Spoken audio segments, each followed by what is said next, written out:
YouTube, what's up? Back again for another daily fishing video here on Andrew Upshaw Fishing.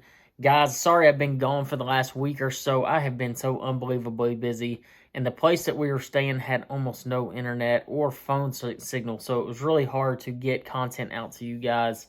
I really apologize, but I also had a million things going on from the Open, some TV show stuff, and Kane's flag football stuff, which I'm just going to tell you right now, Kane has been lighting it up. It has been so much fun to watch that kid. Here's a quick clip of him scoring a touchdown at last week's game. Get around there. Go, go, go! Go, bud! Just run!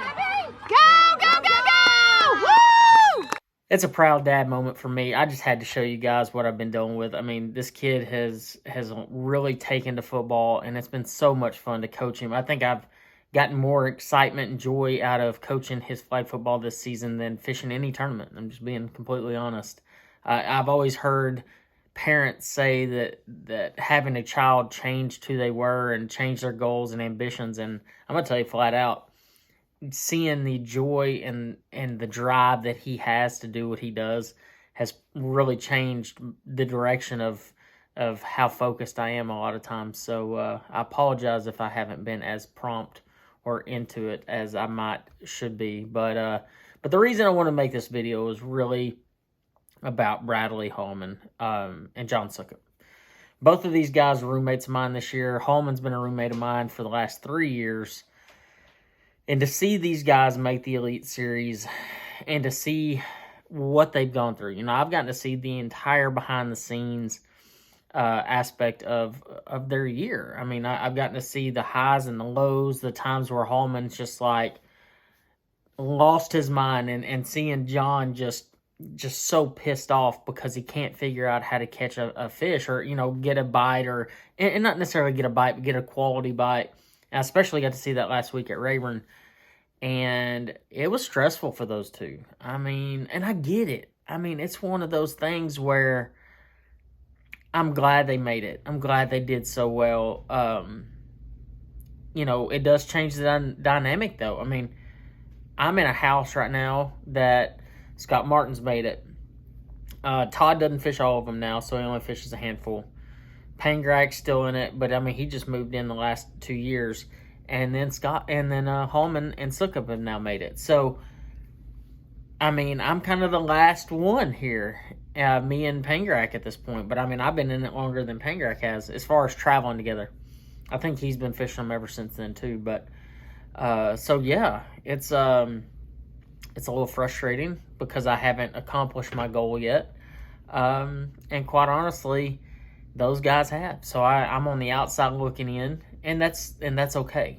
And what I've learned, I think Hallman said it best. He said over the last 3 years, he's seen me mature as an angler because I'd have a bad finish that first year, and I was just like hell to be around. You didn't want to talk to me. You didn't want to be around me. But what I've learned about fishing the Opens is you're going to have bad tournaments, and that's just the reality of it. Now, when you're dealing with this overall point system, you know, you try your very best to not have a bad tournament. But that's just not, you know, sometimes just not how it works out. Sometimes you have a bad tournament. And, you know, I haven't really said much about it, but Hartwell, for instance, you know, I think I finished like 100 and, I don't even know, 20-something place. But I should have been in the top 60, I think is what it was. I only weighed in 7 pounds on day 2, and it looks like a kind of an average bag, what you see, but I actually had 10.5 pounds. I was 3 minutes late. My depth finder lagged out or did something to where it was 9 minutes off at the end of the day, and I showed up 3 minutes late. And, you know, I mean, it's just one of those things. But it cost me about 60 points right there. And so that was really frustrating. And all year, I kind of had some, like, weird things happen. But one thing that I want to talk about, though, is Hallman and Soukup. And the main reason I want to talk about Hallman and Soukup is the drive that I saw this year. You know, it was the very first tournament of the year.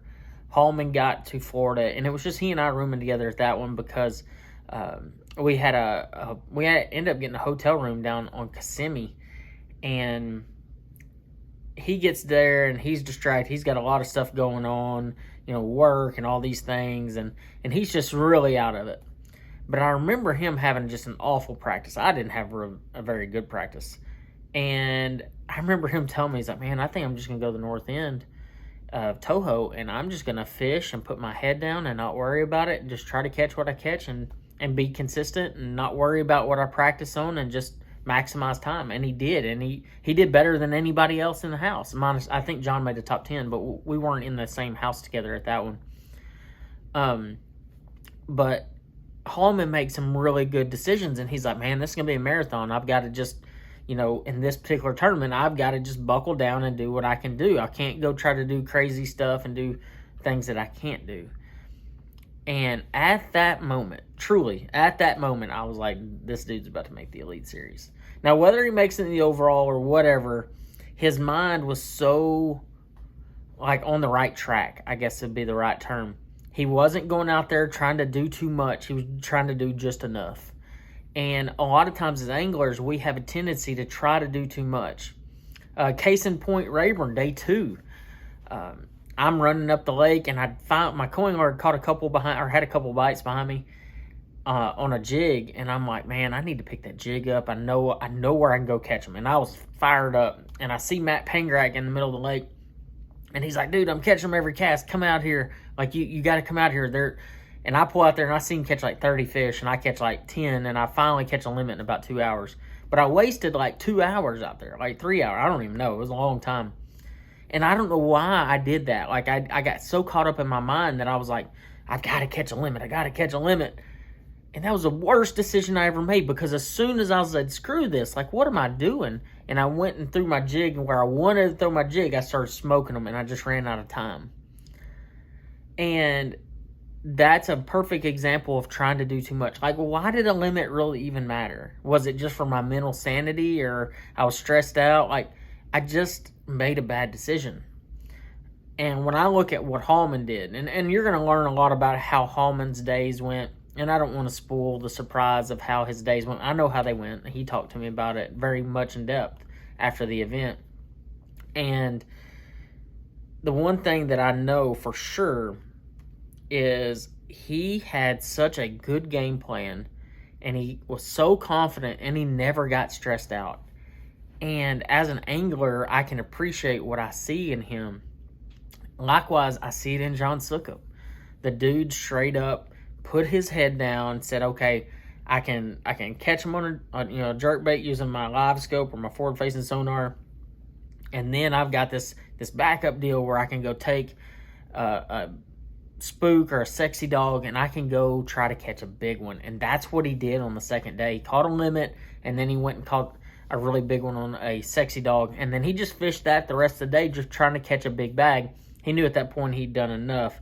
But I watched John a lot this year too. I got to witness him at a few different events where the fishing wasn't good. Like Chesapeake Bay. And just doing just enough, keeping a couple confidence baits in his hands, doing just enough, catching just enough weight to keep himself in contention.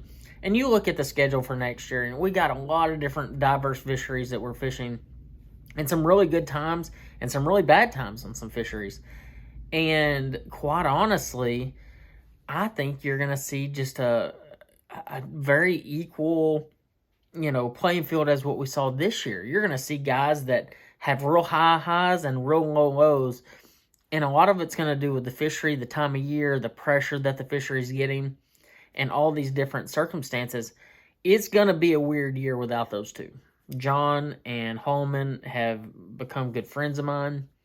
And we've traveled together. We just spent a lot of time together over the last year and 3 years for Hallman. But I wish them nothing but the best in the Elite Series. But with that being said, I'm going to have to find a replacement for our fantasy fishing show with Hallman not being there. So I don't know who I'm going to get. So make sure y'all comment below if I should add somebody, who it should be, to see who does the fantasy stuff. Because I'm pretty sure Matt and Castle Diner are still going to do it next year. I know they've had a lot of fun, and they're always jawing back and forth with each other. But 2023 is going to be different. I've got to take this off season and get my head right. And there's just no doubt about it. My wife said it best. My head, at least the last half of this year, was not. I was so focused on other stuff, and I can't really talk about it right now. It'll be coming in the next month or so, but I've just had a lot of stuff going on, and that's no excuse for me not catching bass. I just didn't catch them. You know, I had good practices. I've had bad practices, and it's just I just didn't put two and two together this year. But Hallman and Soukup did, and I just can't. Like, Hallman called me yesterday, and he was like, dude, I woke up this morning, and I thought I would just be, like, so excited. And he said, I don't even know what to feel. Because the opens have drained us so much that, like, to actually accomplish that goal has been so far out there for us and so, like, almost unattainable.